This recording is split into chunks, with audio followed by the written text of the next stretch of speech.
역사의 중심에 선 한 청년의 미스터리. 인류의 역사를 거대한 강물에 비유한다면 그 강줄기의 방향을 완전히 뒤바꾼 거대한 바위 하나가 존재합니다. 우리는 그 바위를 기점으로 시간을 나눕니다.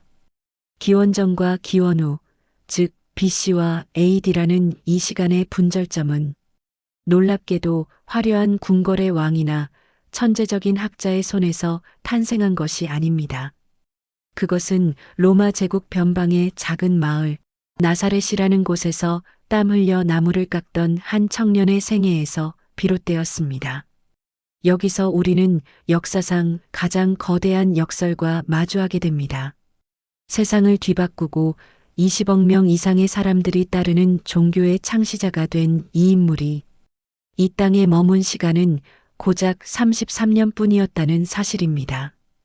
알렉산더 대왕도 33세에 죽었지만 그는 12년간 전쟁을 치르며 제국을 건설했습니다. 붓다는 80세까지 살며 45년간 가르침을 전했고 무함마드는 63세까지 살며 23년간 이슬람 공동체를 이끌었습니다. 현대 사회에서 33세라는 나이는 인생의 서막에 불과합니다. 꿈을 설계하고 사회적 기반을 닦으며 미래를 향해 질주하기 시작하는 시기입니다. 하지만 예수는 이 젊은 나이에 차가운 나무 십자가 위에서 자신의 모든 호흡을 쏟아내며 다 이루었다는 마지막 선언을 남겼습니다. 과연 그는 무엇을 다 이루었다는 것일까요? 전능한 창조주의 권능을 가졌다면 왜 조금 더 오래 살면서 더 많은 병자를 고치고 더 많은 사람을 제자로 삼지 않았을까요? 그가 만약 장수하며 전 세계에 복음을 선포했다면 기독교의 확산은 더 빨랐을까요? 오늘 우리는 이 질문에 대한 답을 찾기 위해 2000년 전 유대의 뜨거운 먼지 속으로 들어갑니다. 그 33년이라는 시간 속에 숨겨진 의미와 그것이 인류 역사에 미친 영향을 지금부터 하나씩 살펴보겠습니다. 30년의 긴 기다림과 침묵의 의미. 예수의 생애 33년을 들여다보면 우리는 기이한 불균형을 발견하게 됩니다. 인류를 구원한 놀라운 기적과 가르침은 오직 마지막 3년에 집중되어 있고 그 앞에 30년은 역사의 장막 뒤에 철저히 가려져 있습니다. 신약 성경 사복음서 중 누가복음만이 예수의 12세 때 성전 방문 이야기를 짧게 기록했을 뿐 나머지 세월은 단 몇 줄로만 요약되어 있습니다. 우리는 이 시기를 침묵의 30년이라 부릅니다. 하늘의 영광을 버리고 인간의 몸을 입고 오신 분이 왜 30년이라는 긴 세월을 그저 평범한 목수의 아들로 살며 시간을 보냈을까요? 이것은 신학자들이 오랫동안 고민해온 질문입니다. 초대교회 교부들은 이에 대해 명확한 답을 제시했습니다. 이 긴 기다림은 결코 버려진 시간이 아니었습니다. 그것은 신이 인간의 고통과 일상을 온전히 체험하기 위한 공감의 시간이었습니다. 예수는 목수로서 손바닥에 굳은 살이 박이는 노동의 고단함을 알았고 가족을 부양하기 위해 땀 흘리는 가장의 책임감을 느꼈습니다. 요셉이 일찍 사망했다는 전통적 견해에 따르면 예수는 맏아들로서 형제자매들을 돌보는 책임까지 짊어졌을 것입니다.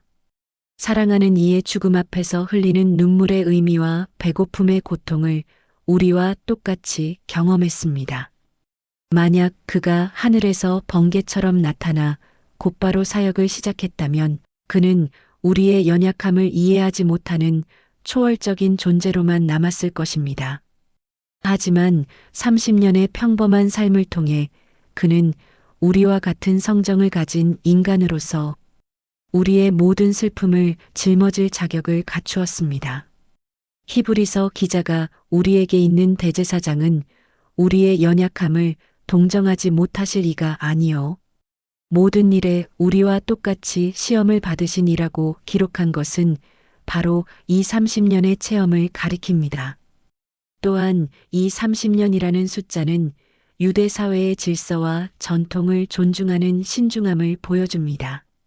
구약의 율법에 따르면 하나님의 성소에서 일하는 레위, 제사장들이 본격적으로 직무를 시작하는 나이가 바로 30세였습니다. 민수기 4장은 이를 명확히 규정합니다. 다윗이 왕이 된 나이도 30세였고 요셉이 애굽의 총리가 된 나이도 30세였습니다.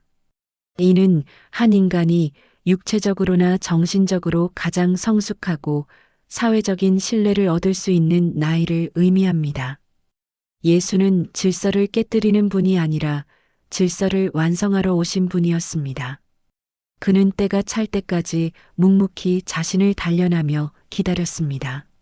무모하게 앞서 나가지 않고 가장 적절한 순간을 위해 자신의 영성과 인격을 준비하신 것입니다.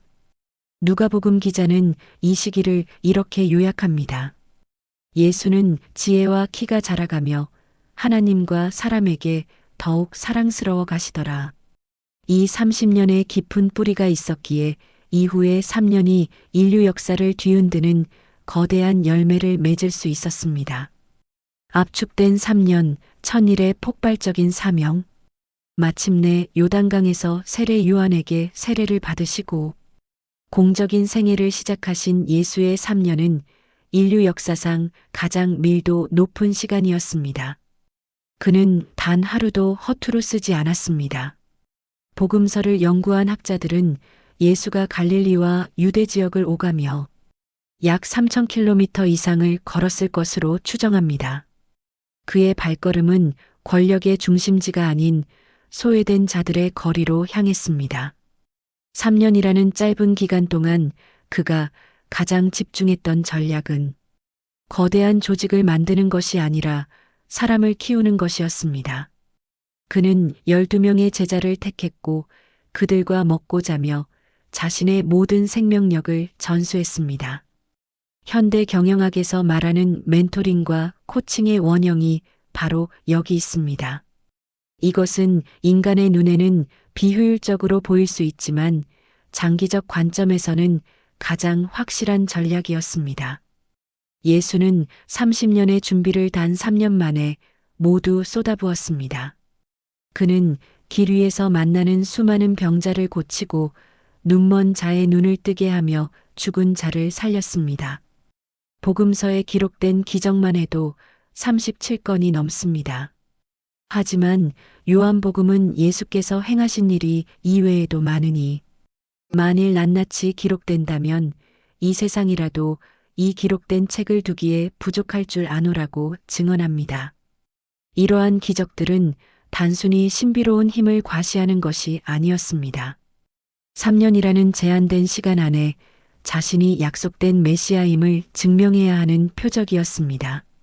그는 짧은 시간 안에 인류가 가진 근본적인 문제인 질병과 가난, 자연의 위협과 죽음의 공포를 모두 정복하는 모습을 보여주었습니다. 눈먼 자가 보고 귀먹은 자가 들으며 나병한 자가 깨끗해지고 죽은 자가 살아났습니다. 이는 구약 이사야 선지자가 예언한 메시아의 정확한 증표였습니다. 3년이면 충분했습니다.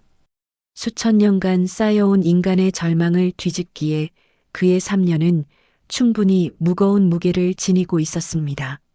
만약 예수가 50년, 100년을 살면서 전 세계를 유랑했다면 제자들은 평생 그 스승의 그림자에만 머물렀을지도 모릅니다. 하지만 예수는 가장 역동적인 3년을 보낸 뒤 호련히 떠나심으로써 제자들이 스스로 일어나 세상을 변화시키는 주역이 되게 했습니다. 내가 떠나가는 것이 너희에게 유익이라는 그의 말씀은 이 짧고 강렬한 사역의 끝이 곧 새로운 시작임을 알리는 선언이었습니다. 실제로 예수가 떠난 후 제자들은 성령의 능력을 받아 예루살렘부터 로마까지 복음을 전파했습니다. 단 1000일의 시간 동안 그는 제자들에게 영원히 먹고도 남을 생명의 양식을 전수했고 그 사랑의 불씨는 33년의 생애가 끝난 뒤에도 전 세계로 번져나갔습니다. 가장 눈부신 순간의 봉헌, 33세의 십자가. 우리는 이제 가장 가슴 아프면서도 경이로운 장면인 골고다 언덕으로 향합니다. 왜 그는 33세라는 인생의 황금기에 죽음을 맞이해야 했을까요? 기독교 신학에서 예수의 죽음은 흠없는 어린 양의 희생으로 묘사됩니다.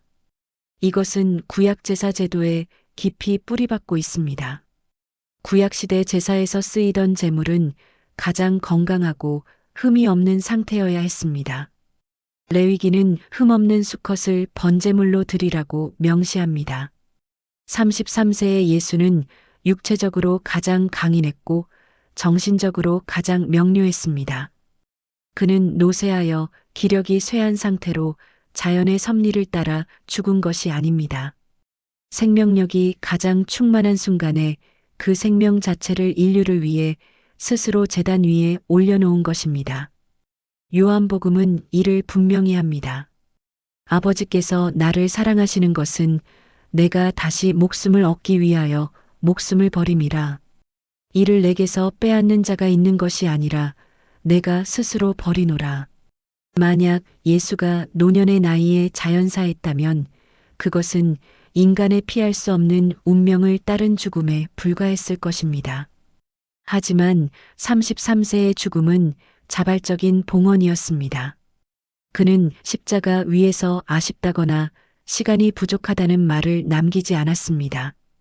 대신 그는 승리자의 외침으로 테텔레스타이, 즉 다 이루었다고 선언했습니다. 이 헬라어 단어는 당시 상업 용어로 빚이 완전히 청산되었을 때 사용하던 표현입니다. 고고학자들은 1세기 팔레스타인 지역의 빈 문서에서 이 단어가 찍힌 도장을 실제로 발견했습니다. 예수의 이 짧은 선언 속에는 인류의 모든 죄의 빚을 탕감했다는 의미와 하나님의 구속 계획을 완수했다는 의미가 동시에 담겨 있습니다. 33년이라는 시간은 인류의 과거와 현재, 그리고 미래의 모든 어둠을 덮어버리기에 조금도 부족함이 없는 시간이었습니다. 성경은 인생의 가치를 시간의 길이로 측정하지 않습니다. 야고보서는 너희 생명이 무엇이냐? 너희는 잠깐 보이다가 없어지는 안개니라고 말합니다. 1초가 영혼을 결정할 수 있듯이 예수의 33년은 압도적인 밀도로 채워진 생명의 시간이었습니다. 인생에서 가장 찬란한 순간을 가장 고통스러운 자리에 내어줌으로써 그는 죽음이 결코 생명을 이길 수 없음을 증명했습니다. 가장 젊은 모습으로 죽음으로써 그는 우리 기억 속에 영원히 시들지 않는 생명의 청년으로 남았고, 이는 지난 2000년 동안 수많은 이들이 자신의 생명을 기꺼이 진리에 바치게 만드는 강력한 힘이 되었습니다. 초대교회의 순교자들부터 중세의 성인들, 근대의 선교사들까지 수많은 사람들이 예수의 33년을 본받아 자신의 생명을 헌신했습니다. 역사의 톱니바퀴와 완벽한 타이밍. 예수가 오신 시기는 역사학적으로도 주목할 만한 타이밍이었습니다. 로마가 전 세계를 제패하고 도로망을 닦아놓은 팍스 로마나의 절정기였습니다. 역사가들은 예수가 살았던 1세기를 로마 제국의 황금기로 평가합니다. 아우구스투스 황제는 내전을 종식시키고 평화를 가져왔으며 티베리우스 황제 시대에도 이 평화는 지속되었습니다. 이 시기 로마는 5만 킬로미터가 넘는 도로망을 건설했습니다. 모든 길은 로마로 통한다는 격언은 과장이 아니었습니다. 지중해 연안의 모든 주요 도시가 로마의 도로로 연결되어 있었고 여행자들은 비교적 안전하게 이동할 수 있었습니다. 헬라어는 공용어가 되어 어디서든 소통이 가능했습니다. 알렉산더 대왕의 정복 이후 300년간 헬라어는 동방 전역의 국제어로 자리 잡았습니다. 그리고 사람들은 오랜 전쟁과 혼란 끝에 찾아온 평화의 시대 속에서 영적인 갈망을 품고 있었습니다. 전통적인 그리스 마이너스 로마 신화는 지식인들 사이에서 신뢰를 잃어가고 있었고 사람들은 더 깊은 영적 의미를 추구했습니다. 이 시기 신비주의 종교들과 철학사조들이 번성한 것은 우연이 아니었습니다. 예수가 33년의 생애를 마치고 부활 승천한 직후 복음은 로마가 닦아놓은 길을 타고 언어의 장벽을 넘어 들불처럼 번져나갔습니다. 사도행전은 이 놀라운 확산을 기록합니다. 오순절에 예루살렘에서 시작된 교회는 불과 30년 만에 소아시아, 그리스, 로마까지 퍼져나갔습니다. 바울은 로마의 도로를 따라 선교 여행을 했고 헬라어로 편지를 써서 각 교회에 보냈습니다. 이것을 신학자들은 하나님의 시간표인 카이로스라고 부릅니다. 바울은 갈라디아서에서 때가 참에 하나님이 그 아들을 보내사라고 표현했습니다. 만약 그가 이보다 일찍 오셨거나 늦게 오셨다면 복음의 전파 속도는 지금과 같지 않았을 것입니다. 로마의 평화, 헬라어의 보편성, 유대교 회당의 네트워크, 영적 갈망이라는 네 가지 요소가 정확히 맞물린 시점이었습니다. 33년이라는 시간은 그 복음의 씨앗이 터져 전 세계로 퍼져나가기에 적절한 길이었습니다. 짧은 생애였기에 그의 메시지는 더욱 선명했고 그의 죽음은 더욱 충격적이었으며 그의 부활은 더욱 영광스러웠습니다. 만약 예수가 50년간 사역했다면 그 메시지는 희석되었을 수 있습니다. 하지만 3년이라는 짧고 강렬한 기간은 제자들의 기억 속에 선명하게 각인되었고 그들은 그 기억을 생생하게 전할 수 있었습니다. 또한 예수의 짧은 생애는 인간이 가진 성공에 대한 정의를 완전히 뒤바꾸어 놓았습니다. 세상은 오래 살고 많이 사는 것을 축복이라 말하지만 예수는 사명을 완수하는 것이 진정한 성공임을 몸소 보여주었습니다. 그는 33해라는 짧은 시간 안에 자신의 사명을 완수했습니다. 이는 우리의 삶 또한 얼마나 오래 사느냐가 아니라 무엇을 위해 사느냐로 평가받아야 함을 보여줍니다. 당신의 33년, 영혼을 향한 발걸음. 이제 이야기를 정리하며 우리 자신을 돌아보고자 합니다. 예수 그리스도의 33년. 그것은 숫자로 보면 누군가의 짧은 한평생일 뿐이지만 의미로 보면 인류 역사를 관통하는 강렬한 빛과 같습니다. 우리는 늘 시간에 쫓기며 살아갑니다.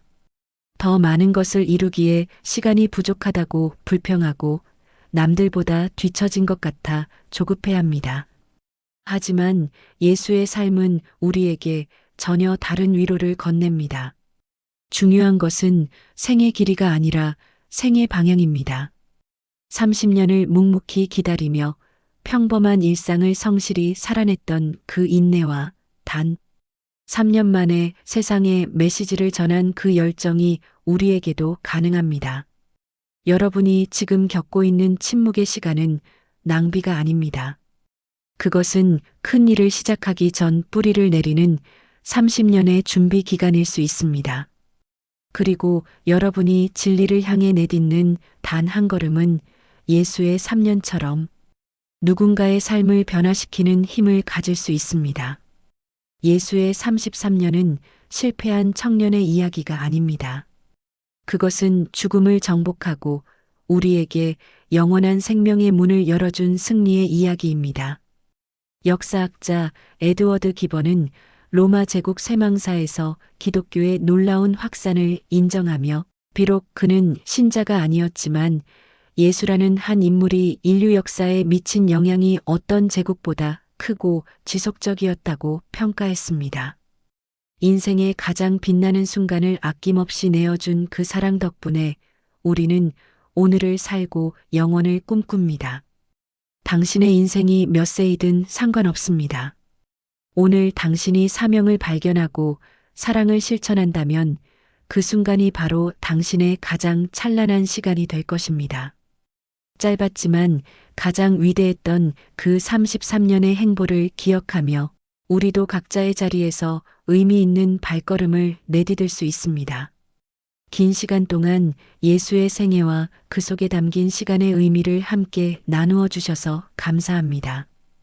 이 이야기가 여러분의 가슴 속에 깊이 남기를 소망합니다.